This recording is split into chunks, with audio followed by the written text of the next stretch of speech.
Eu vou conversar com a professora Mayumi Narita, ela que é professora de gerontologia e veio aqui para Biocursos para passar um pouco do conhecimento que ela tem para os alunos da Biocurso.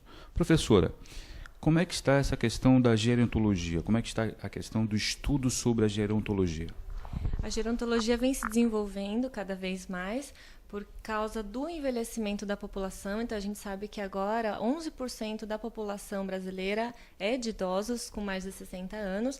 Então, é importante a gente verificar não apenas as alterações físicas decorrentes do envelhecimento, mas também os outros aspectos que estão implicando nesse envelhecimento. Quais são esses outros aspectos? Aspectos econômicos, aspectos sociais, o suporte familiar e a vida, ou a qualidade de vida que esse idoso tem com relação ao que ele fez anteriormente, aos aspectos de prevenção para o envelhecimento saudável. Uma das formas de ter um envelhecimento saudável, como foi agora conversado, é a questão da alimentação. É necessário ter muito dinheiro para ter uma boa alimentação ou não? O que é necessário é ter conhecimento, acesso ao conhecimento. Então, saber que tem alguns alimentos que, infelizmente, são mais caros, mas que são necessários, e outros que são mais baratos, mas que devem ser evitados. Então, acho que o importante é o acesso a esse conhecimento e saber que não é preciso ter uma alta condição econômica para ter saúde, para ter uma prevenção com relação ao envelhecimento saudável. Eu estava ontem estava fazendo um lanche e percebi que alguns idosos, olhei rapidamente o que eles estavam comendo, e um casal de idosos chegou até a minha mesa, porque estava tudo lotado, então não tinha mais espaço, pediu, eu assenti, e eles pediram café com leite e pediram pãozinho de queijo. Isso é recomendado para idosos? Inclusive, eu olhei para a fronte da idosa, ela estava transpirando, e olha que nós estávamos num shopping. Isso é recomendado? Isso não tem como a gente avaliar, mas eu acho, na minha opinião, o idoso ele tem que ter uma alimentação saudável, mas também não tão regrada, não tão limitada, porque a gente sabe que chegar no envelhecer já é uma vitória, né? Chegar aos 70, 80 anos, então a gente tem que ter os cuidados quanto ao colesterol, os triglicérides, evitar comidas que possam propiciar doenças como osteoporose, mas também não se limitar, ter um acesso a alimentações que deem prazer. No caso, acho que esses idosos deviam estar tendo prazer de, mesmo no calor, estar tomando um café quente com um pão de queijo, né? A tua formação é em fisioterapia e tu trabalhas em São Paulo, no Hospital das Clínicas. Quais são as ocorrências mais comuns lá no Hospital das Clínicas em relação a esse teu trabalho?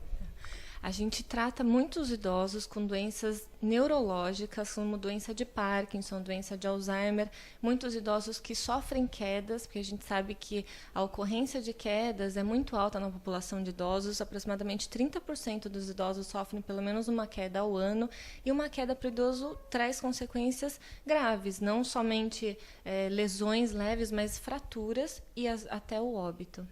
E, normalmente, quais são as orientações que vocês dão a esses idosos? Ou seja, vocês têm um programa que envolve os idosos para prevenção? Vocês têm um programa do pós-atendimento? Que tipo de programa vocês têm lá em São Paulo em relação aos idosos?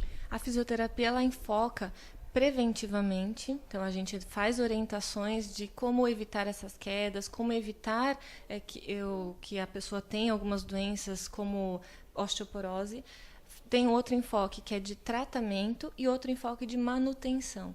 Então, se a pessoa fratura, a gente faz a reabilitação, o retorno às atividades funcionais, e após a reabilitação a gente estimula a independência, que esse idoso se mantenha independente pelo maior tempo possível. Então, são programas de prevenção, tratamento e manutenção.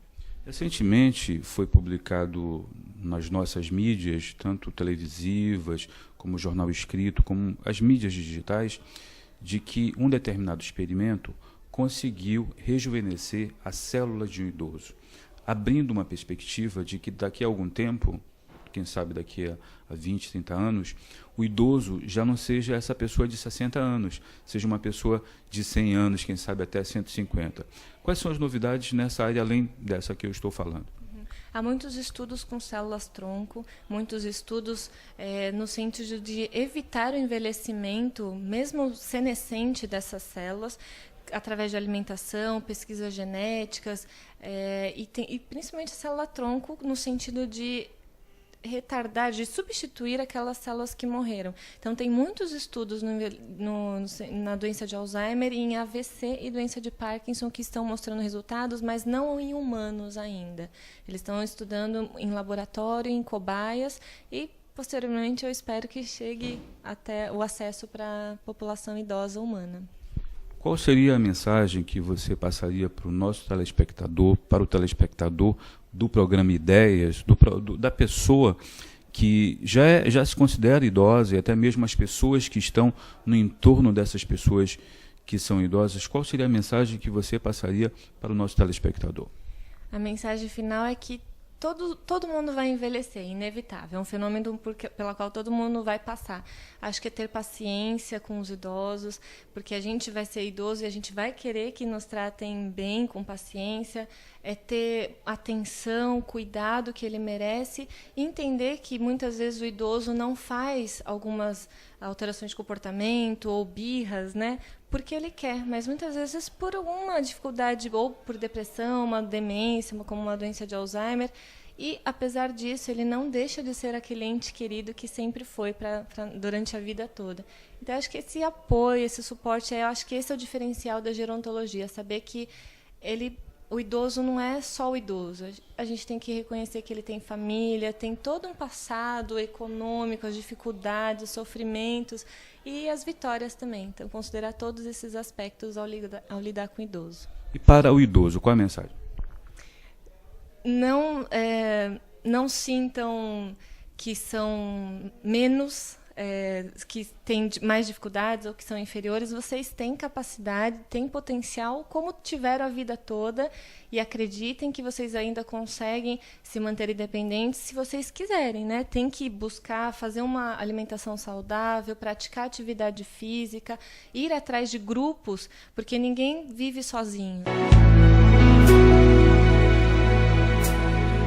Estamos finalizando mais um programa Ideias. Dessa vez nós viemos aqui na Biocursos falar com os professores e falar também com a coordenação da Biocursos para saber tudo o que acontece aqui nessa empresa que oferece cursos de pós-graduação.